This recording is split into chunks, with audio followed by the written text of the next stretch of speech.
ખબરોમાં બન્યા રહેવા માટે બેલ આઇકોન દબાવો અને એબીપી અસ્મિતાને સબસ્ક્રાઇબ કરો. દાદરાનગર હવેલીના અપક્ષ સાંસદ મોહન ડેલકરે બિહારના મુખ્યમંત્રી નીતિશ કુમાર સાથે મુલાકાત કરી.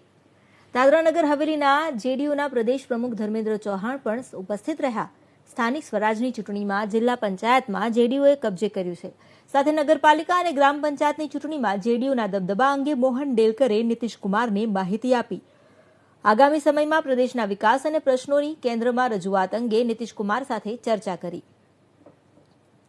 સ્થાનિક સ્વરાજની ચૂંટણીઓમાં જિલ્લા પંચાયત જેડીયુના હસ્તકે ગઈ છે. જોકે જેડીયુની અત્યારની સ્થિતિ અંગે નીતિશ કુમાર સાથે ચર્ચા કરવામાં આવી છે અને સાથે જ હવે કેન્દ્રમાં પણ કેટલાક પ્રશ્નોને લઈને ચર્ચા કરવામાં આવશે. જે પ્રદેશનો વિકાસ છે અને જે પ્રશ્નો છે તેનું નિરાકરણ લાવવા માટે કેન્દ્રમાં રજૂઆત કરાશે.